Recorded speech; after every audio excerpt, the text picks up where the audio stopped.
Hello guys, today we start pharmacodynamics. In earlier video we cover pharmacokinetics, basic important of pharmacokinetics.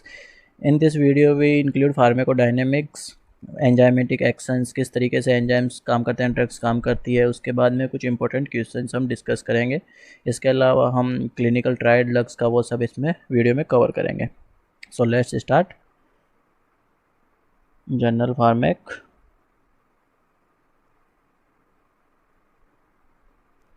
Part 2।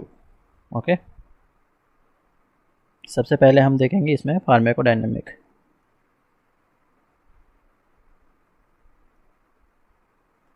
Last video में मैंने बताया था आपको pharmacodynamics मतलब drug on body, drug अपनी body पे क्या कर रही है। ठीक है, ये चीज़ हम इसमें देखने वाले हैं। इसमें हम सब शुरू करने से पहले मैं आपको बता दूं, जो एक क्वेश्चन आता है बार बार, 4 टर्मिनोलॉजीज है, वहाँ से पूछता है question. Agonist, antagonist, partial agonist और इनवर्स एगोनिस्ट। ओके, क्या होता है, क्या डिफरेंस है इन सब में। ठीक है, जो एगोनिस्ट होता है वो क्या होता है, maximum intrinsic activity, maximum intrinsic activity.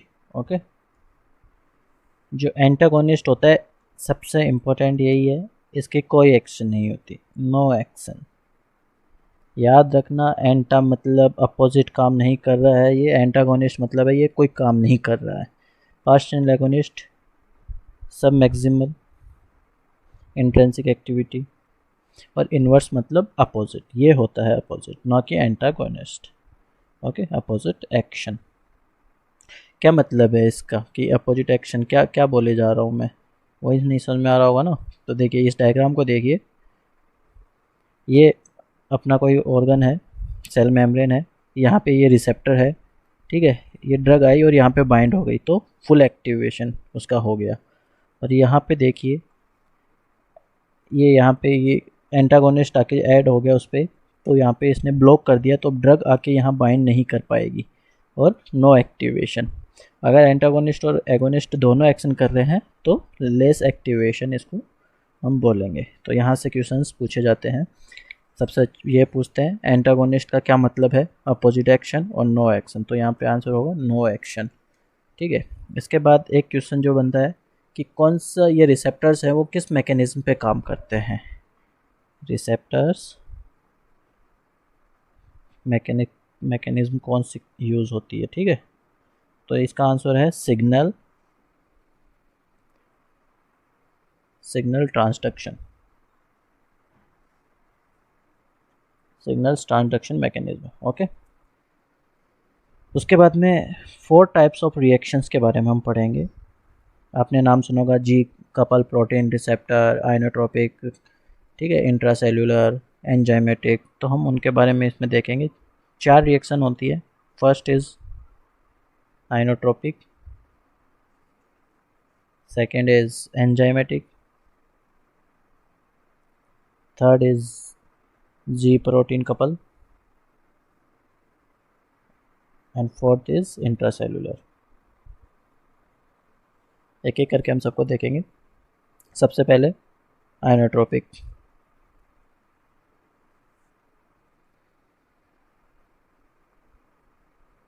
Inotropic, ठीक है, आइनोट्रोपिक का एग्जाम्पल अपने ज़्यादा डीप में नहीं जाना, सिर्फ एग्जाम्पल्स याद करने हैं। एग्जाम्पल जो इसका मेनली ये ब्रेन में होता है, मेनली।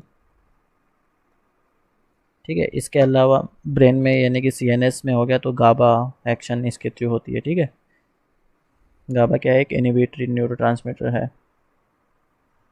तो वो आइनोट्रोपिक रिसेप्टर्स से काम करता है। ओके, और सबसे फास्टेस्ट एक्शन इसी की होती है, फास्टेस्ट एक्शन। ओके, सेकंड जो है वो है एंजाइमेटिक, एंजाइमेटिक एक्शन। इसके और एग्जांपल ब्रेन के अलावा है वो NN receptors, and 5-HT3 receptor. HT मतलब हाइड्रोक्सी ट्रिप्टोमाइन।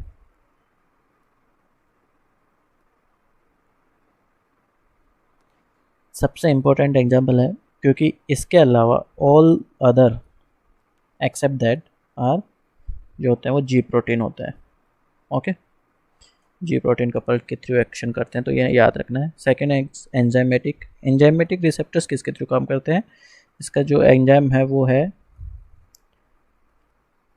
Tyrosine kinase receptor. ठीक है, ये एक इम्पोर्टेंट एंजाइम है। इसका जो एग्जांपल्स हैं वो हैं pig cytokines, P for prolactin, I for insulin, Z for growth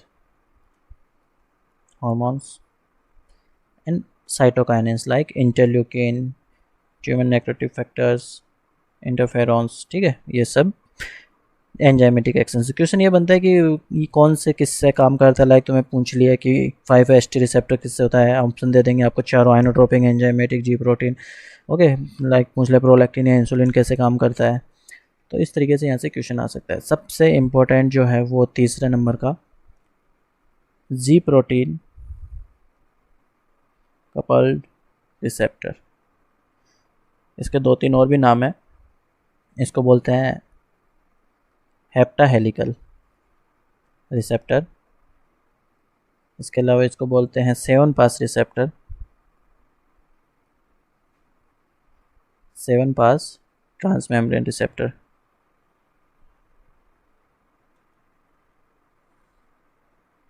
ठीक है, तो इसमें एक्चुअली क्या होता है, सबसे पहली बात तो इम्पोर्टेंट क्वेश्चन यही है कि जो ड्रग है वो जी प्रोटीन से बाइंड नहीं होती है। Drug not bind to G protein.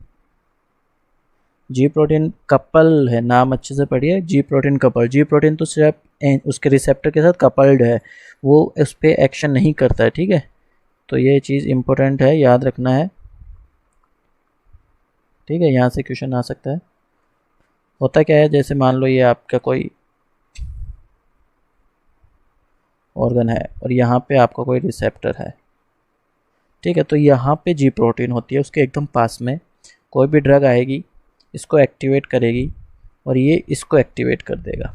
ठीक है, और जब ये इसको एक्टिवेट करेगा तो ये क्या करेगा, एक्टिव होकर 2 पार्ट में टूट जाएगा, इनएक्टिव पार्ट और एक्टिव पार्ट। जो एक्टिव पार्ट है वो क्या करेगा, CAMP को स्टिमुलेट करेगा, कैल्शियम चैनल्स को और आयन चैनल्स को एक्टिवेट करेगा, और यहाँ से ये फिर अलग अलग एक्शन शो हो जाएंगे। सो रेस्पेक्टिव एक्शंस। ओके, अब जैसे फॉर एग्जांपल हम लेके चल, इसका एग्जांपल मस्करेनिक रिसेप्टर्स हैं। Example muscarine receptors. ओके, अब देखिए एग्जांपल के तौर पे हम देखते हैं, मान लो एड्रेनलिन है। एड्रेनलिन क्या करेगा, CMP के थ्रू एक्शन करता है एड्रेनलिन, और CMP अलग अलग ऑर्गन में इसका अलग अलग काम है।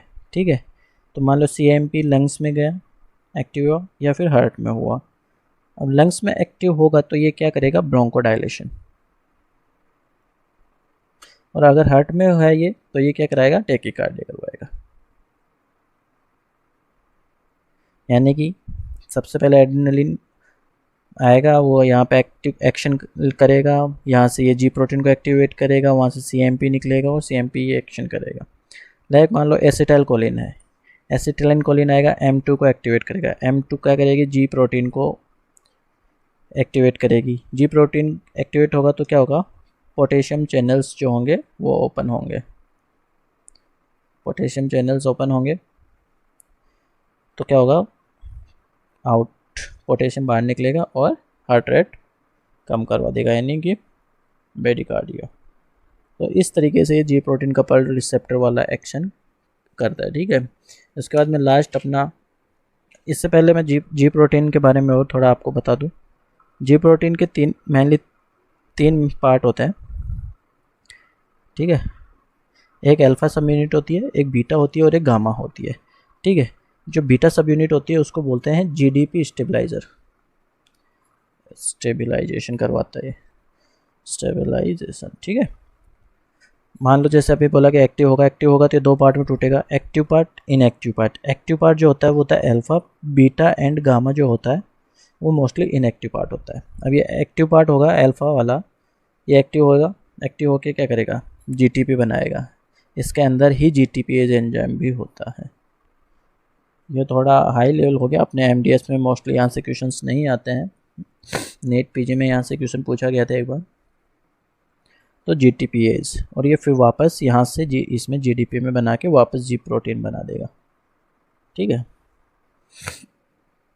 इसके बाद में जी प्रोटीन के 3 पार्ट होते हैं, जीएस, जीआई एंड जीक्यू।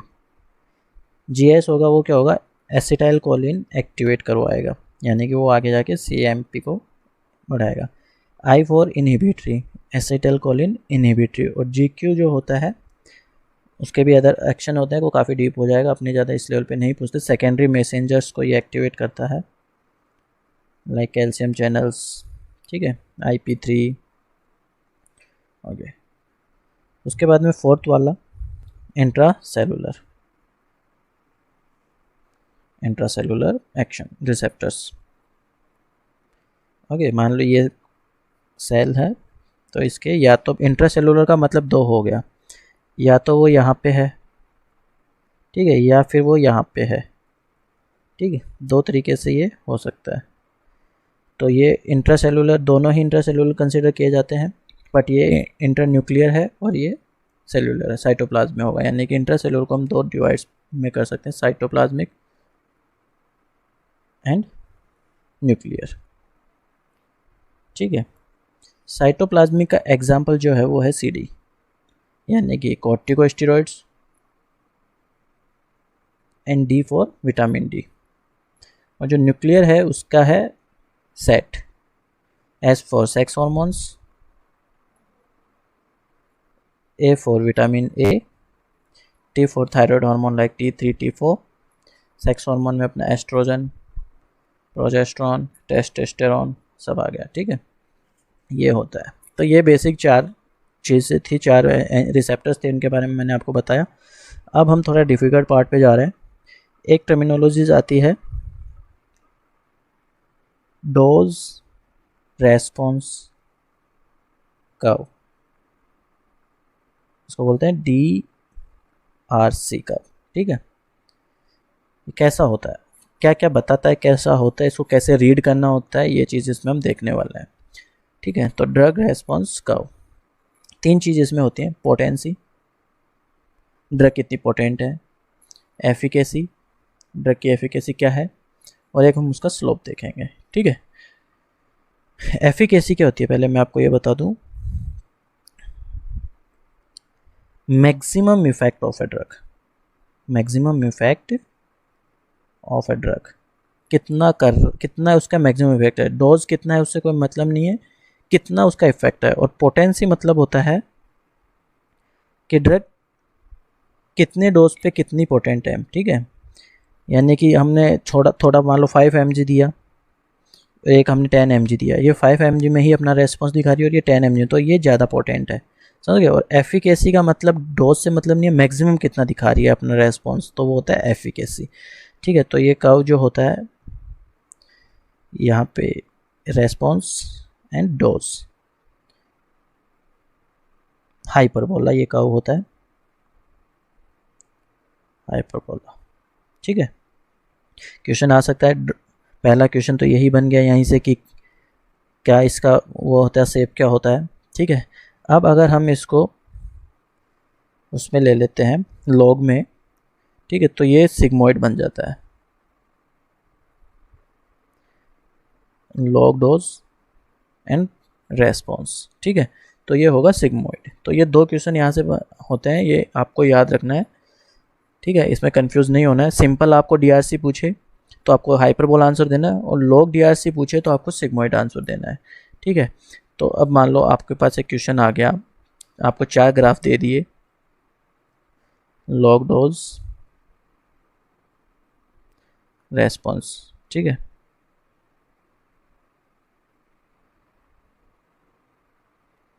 आपको ये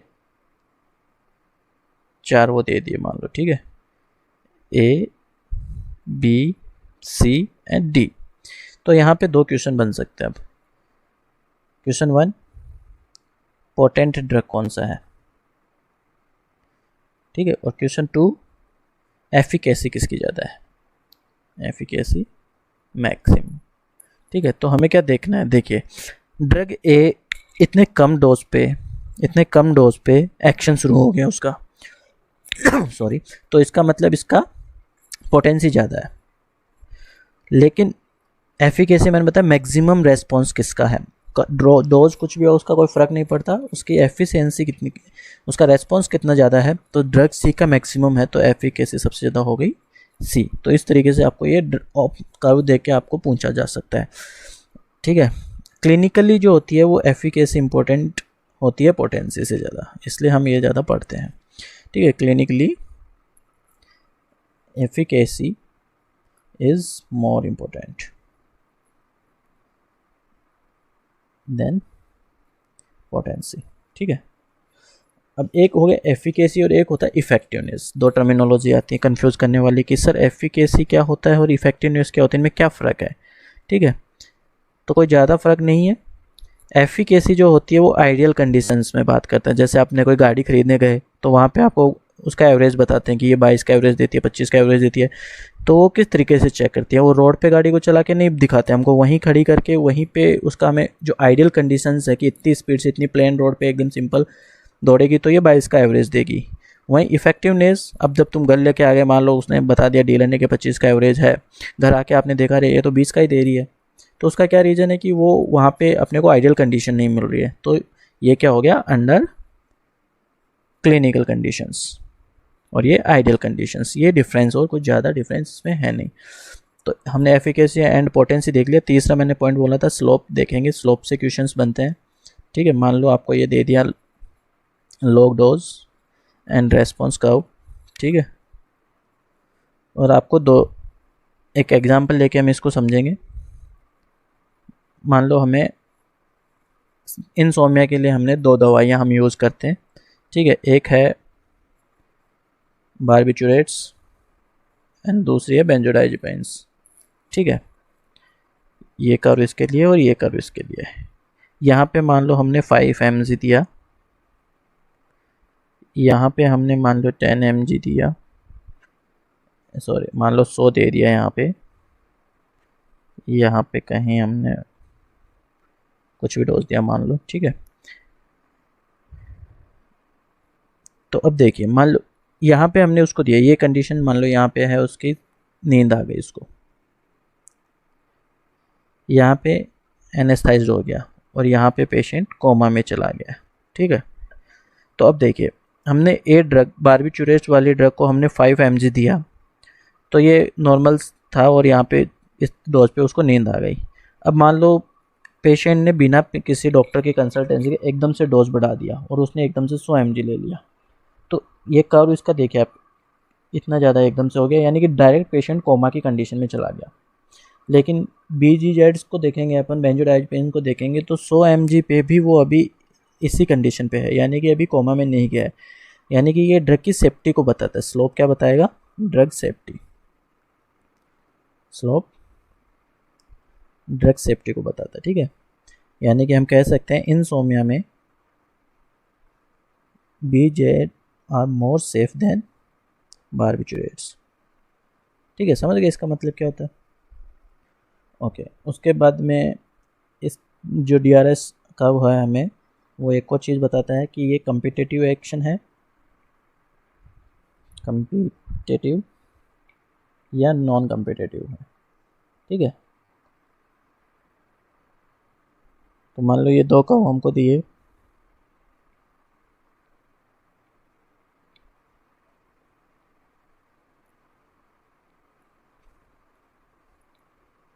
ठीक है, कौन सा कॉम्पिटिटिव है और कौन सा नॉन कॉम्पिटिटिव है हमें ये पूछेगा क्वेश्चन में, log D R and log D। इसके अंदर हम देख रहे हैं क्या हो रहा है, ए से बी के अंदर शिफ्ट हो रहा है तो पोटेंसी डिक्रीज हो रही है। भाई पहले यहाँ पे काम कर रहा था, अब ये यहाँ पे काम कर रहा है, ठीक है। तो ये है कॉम्पिटिटिव, क्योंकि मान लो तुमने एक एंजाइम ये था, यहाँ पे ड्रग आई, काम किया 5 mg पे ही ये काम कर रहा है, ठीक है। अब कोई कॉम्पिटिटिव आके इससे जुड़ गया तो ये 5 पे नहीं 10 पे काम करेगा, ठीक है। तो इसमें क्या होगा, पोटेंसी डिक्रीज हो जाएगी, ठीक है। तो कॉम्पिटिटिव। एंड नॉन कॉम्पिटिटिव के अंदर क्या हो रहा है, एफिकेसी डिक्रीज हो रही है। एफिकेसी डिक्रीज हो रही है मतलब आप समझ रहे हो, पहले ए ये था फिर बी था, यहाँ पे मिनिमम डोज तो उतना ही है लेकिन मैक्सिमम रेस्पॉन्स कम हो गया। और एफिकेसी क्या होता है, maximum effect of a drug, ठीक है। तो ये इसके बारे में बताता है कि क्या नॉन कॉम्पिटिटिव है या कॉम्पिटिटिव है, ठीक है। ये हो गया नॉन कॉम्पिटिटिव। उसके बाद में एक और चीज़ आती है थ्योरेपेटिक इंडेक्स। थ्योरेपेटिक इंडेक्स होता है LD50/ED50, ठीक है। LD50/ED50, LD मतलब लीथल डोज और ED मतलब इफेक्टिव डोज, और ये बताता है सेफ्टी, मार्जिन ऑफ सेफ्टी। यहाँ से सिर्फ यही क्वेश्चन पूछते हैं कि मार्जिन ऑफ सेफ्टी को क्या बताता है, या थ्योरेपेटिक इंडेक्स किसको बताता है, मार्जिन ऑफ सेफ्टी। और इसके लिए क्या होना चाहिए, ED50 कम होना चाहिए एंड LD50 ज़्यादा होना चाहिए, ठीक है। तो थ्योरेपेटिक इंडेक्स ज़्यादा हो जाएगा, ठीक है। थैंक यू गाइस, इस वीडियो में हम इतना ही देखेंगे। नेक्स्ट वीडियो में मैं क्लिनिकल ट्रायल्स के ऊपर क्वेश्चंस काफ़ी पूछे जाते हैं आजकल, उसको लेके आऊँगा। Thank you.